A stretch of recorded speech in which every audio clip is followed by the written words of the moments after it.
Jelajahi cara baru mendapatkan informasi. Download Metro TV Extend sekarang. Majelis Hakim Pengadilan Negeri Jakarta Selatan menjatuhkan vonis maksimal 12 tahun penjara terhadap Mario Dandi Satrio, terdakwa kasus penganiayaan berat terhadap David Ozora. Selengkapnya kami akan membahasnya bersama kuasa hukum David Ozora, Melissa Anggraini, dan juga pengamat hukum pidana Asep Iwan Iriawan.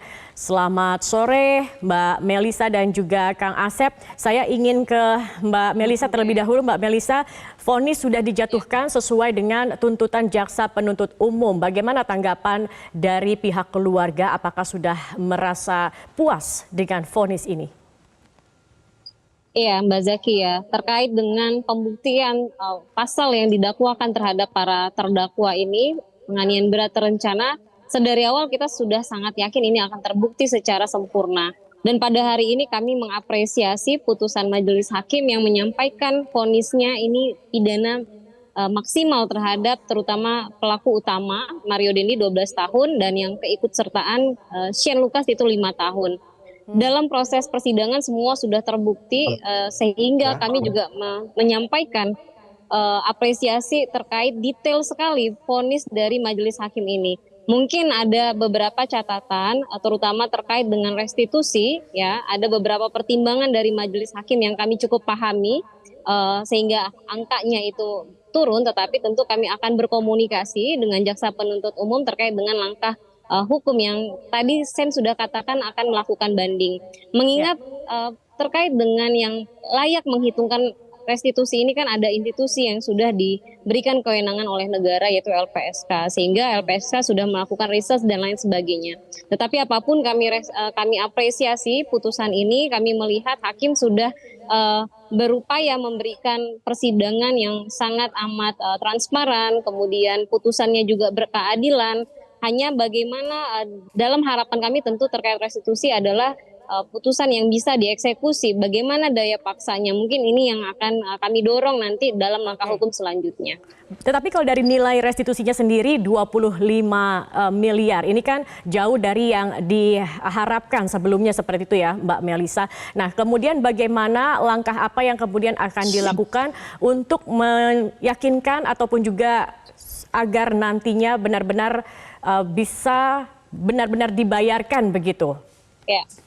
Jadi yang pertama terkait dengan restitusi saya rasa angka 25 miliar ini dalam sejarah di Indonesia adalah restitusi tertinggi. Tetapi dari yang dihitungkan oleh LPSK atas hak-haknya David Ozora ini kan 120 miliar, tentu sangat jauh. Karena ada biaya proyeksi ke depan ini yang belum dihitungkan oleh hakim, dan hakim menyampaikan tidak menutup kemungkinan untuk kami kuasa hukum atau anak korban mengajukan gugatan perbuatan melawan hukum dan lain sebagainya untuk kedepannya. Itulah yang menjadi pertimbangan majelis hakim tidak memberikan hukuman pengganti. Sebenarnya inilah yang diharapkan oleh keluarga korban ya, bahwa ketika dia tidak mampu untuk membayar ada hukuman pengganti. Tapi menurut kami cukup bijaksana juga yang disampaikan majelis hakim. Tetapi akan ada beberapa catatan yang nanti akan disampaikan di dalam proses hukum selanjutnya. Seperti itu, Mbak. Terkait hal yang memberatkan dan juga meringankan yang disampaikan oleh majelis hakim, Anda menilainya juga setujukah dengan apa yang disampaikan majelis hakim?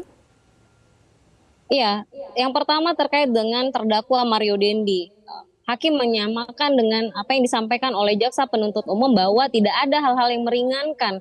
Saya rasa ini sudah bersesuaian dengan harapan kami bahwa dalam proses persidangan terdakwa ini tidak layak diberikan keringanan. Bahkan perbuatannya adalah perbuatan yang sangat keji, sadis, dan ini merusak masa depan. Nah, tetapi memang di dalam putusannya Shane Lucas disampaikan bahwa ada hal yang meringankan karena perbuatannya tidak membuat dampak yang lebih fatal terhadap anak korban. Meskipun di dalam keyakinan kami, dari video yang kami saksikan di persidangan, perbuatan halauan yang dilakukan oleh Shane Lucas ini sepertinya tidak berdampak apa-apa. Tetapi teriakan dari saksi N lah yang membuat semuanya terhenti termasuk rekaman. Nah, kita lihat nanti di dalam proses banding apakah akan tetap diperkuat putusan majelis hakim hari ini atau justru akan menambah hukuman bagi Shane Lucas ini. Karena diberikan peringanan karena dianggap menghalau. Sementara kondisi korban pada saat dia menghalau itu tidak rasanya sudah dalam kondisi yang amat sangat luar biasa tidak berdaya. Dan hakim tadi sampaikan dia punya kesempatan banyak sekali untuk melerai tetapi tidak dilakukan. Itu yang menjadi catatan kami terkait dengan putusan hari ini, Mbak.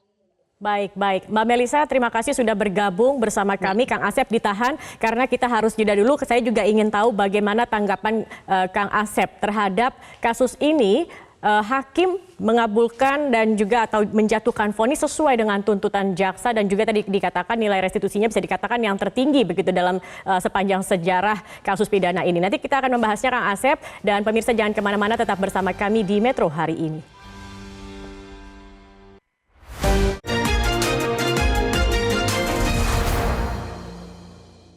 Baik pemirsa, terima kasih Anda masih bersama kami. Kita akan kembali melanjutkan perbincangan bersama Kang Asep. Kang Asep, kalau Kang Asep sendiri bagaimana melihat vonis hakim hari ini terhadap kedua terdakwa? Karena dua-duanya dijatuhkan hukuman sesuai dengan tuntutan jaksa penuntut umum. Ya, yang pertama untuk terdakwa M, ya, apresiasi kepada majelis hakim karena mungkin dalam sejarah hukum baru kali ini penganiayaan hukum maksimal, itu yang pertama. Kalau S kan karena ikut-ikutan, oke lah, wajar lah segitulah ya, karena dia juga ada relasi ketakutan. Nah, kemudian yang menarik ada di restitusi, betul restitusi dibebankan kepada aktornya. Nah, tapi yang menarik adalah ini sejarah hukum juga yang menentukan ini LPSK diberi kewenangan, ya, baru kali ini juga korban dari perkara tindak pidana umum khususnya penganiayaan dapat restitusi. Cuman yang dipermasalahan adalah penghitungan restitusi yang diberi kewenangan kepada LPSK apakah mengikat hakim atau tidak. Ketika LPSK menentukan 125 dan hakim menentukan 25, nah kita kan nggak tahu perhitungannya. Kalau hakim real penghitungannya, ya, yang terjadi. Kalau LPSK menghitung ke depannya, pertanggungjawaban masa depannya. Itu menarik. Kedua, ketika jaksa berpendapat restitusi bisa diganti dengan pidana penjara, hakim tidak. Betul menurut saya. Karena memang kewajiban ganti rugi itu kan bernilai uang. Nah, persoalannya memang ini juga pertama kali juga dalam sejarah ya, restitusi dalam jumlah uang yang cukup besar juga, 25M yang sebelumnya 120. Nah, ini memang akan menjadi masalah di praktek. Masalah di praktek itu adalah kenapa implementasinya. Nah, gimana kalau orang tidak mau dan tidak mampu berbayar gitu kan? Kalau sekarang cuma dilelang nanti Rubicon miliknya, kan harga Rubicon kalau dilelang nggak nyampe berapa gitu, tidak nyampe 10 atau 0,sekian% tidak nyampe. Itu memang jadi masalah. Nah, kebetulan betul berkali-kali kan kita di Metro dibahas bahwa ini adalah kewajiban, dia harus membayar berapapun jumlahnya, nanti digugat ganti rugi perdata. Ya, cuman ganti rugi perdata itu kan jadi persoalan panjang lagi. Nah, kalau orangnya misalkan sudah capek, ya, dalam tanda petik tidak mampu, ini kan gugatan perdata juga tidak lama, tapi satu solusinya nanti gugatan perdata minta putusan serta-merta, fit forbar, be forat. Tapi kalaupun nanti digabulkan perdata, katakanlah ikut 25 miliar, ya, kalau si M-nya ditahannya lumayan 12 tahun, katakanlah dapat diskon-diskon tinggal 9 tahun atau 7 tahun lah ya. Nah, apakah dia mampu membayar itu? Itu juga jadi masalah. Jangan nanti dikasih PHP, kasih hukum 12 tahun, kasih restitusi 25M, tapi 25M tidak bisa terwujud. Itu kelak memang ya, apalagi sudah ada pernyataan sebelumnya dari Bapak dari Mario Dandi yang mengatakan tolak atau ia menolak untuk membayar restitusi untuk kasus Mario Dandi itu sendiri. Jadi kemungkinan seorang anak ini akan bisa membayar ini kan sepertinya jadi pertanyaan begitu Kang Asep. Dan nilainya apakah dari pihak keluarga korban bisa kemudian mengajukan, misalkan tidak puas begitu dengan angka 25 miliar begitu, apakah bisa kemudian mengajukan dengan angka yang lebih lagi begitu Kang Asep? Yang pertama gini, memang ini kewajiban perdata, itu secara perdata yang bertanggung jawab yang bersangkutan, orang tua tidak bertanggung jawab. Cuman kita kan seharusnya kalau dia memang perhatian apapun terjadi kan orang tua harus, ya, sekali lagi, memang bukan kewajiban, tapi kan kalau memang sayang anak, ya dia kan anak kewajiban, maka masalah hubungan kewarisan. Kedua, kalau misalkan tanyakan apakah keluarga korban bisa gugat lebih, boleh aja minta sama, nanti perhitungan-perhitungan lainnya mungkin ya, sekali lagi, 25 betul mungkin sampai saat diputus, tapi kan selama perkara berjalan, biaya-biaya lain kan ada, itu boleh saja. Cuman kamu saya ya, ini kan peradilan itu sederhana, mudah, biaya ringan kan, cepat. Kenapa sih nggak supaya 25 miliar itu misalkan dalam bentuk kewajiban, kelak, misalkan kalau gugat perdata, di RUU Acara Perdata Baru itu pemeriksaannya singkat, karena sangat mendesak, ada keperluan kan. Kan nggak mungkin kita dukut biaya rumah sakit, nunggu perkara banding, kasasi, PK itu kan bisa bertahun-tahun. Sementara korban itu kan harus membayar biaya rumah sakit ya. Bayangkan kalau korbannya tidak mampu ya, orang-orang tidak punya, bagaimana? Sedangkan penderitaannya kan akibat perbuatan itu sadis ya, sangat keji, bahkan memang kan penderitaannya itu yang memang bukan seperti biasa kan yang memang sangat berat sekali. Nah itu juga jadi masalah. Artinya apa? Putusan itu harusnya menyelesaikan masalah, jangan juga menimbulkan masalah. Jangan memang hukum berat mengikat restitusi, tapi susah implementasi. Itu yang memang harus dipikirkan lebih lanjut. Tapi terlepas apapun sebenarnya ini apresiasi menjadi sejarah hukum kelak untuk menjadi satu contoh ya ada restitusi terhadap korban-korban ya perlakuan dari orang-orang tertentu yang melakukan tindak pidana. Oke, baik. Nah, Kang Asep, dalam hal ini hakim menjatuhkan vonis maksimal. Sebenarnya apa yang menjadi pertimbangan hakim saat kemudian memutuskan untuk memberikan hukuman maksimal, khususnya kalau kita lebih spesifik lagi dalam kasus ini? Ya, 197 KUHP itu mengatur putusan hakim. Hakim dalam memutus harus mempertimbangkan berat ringannya hukuman.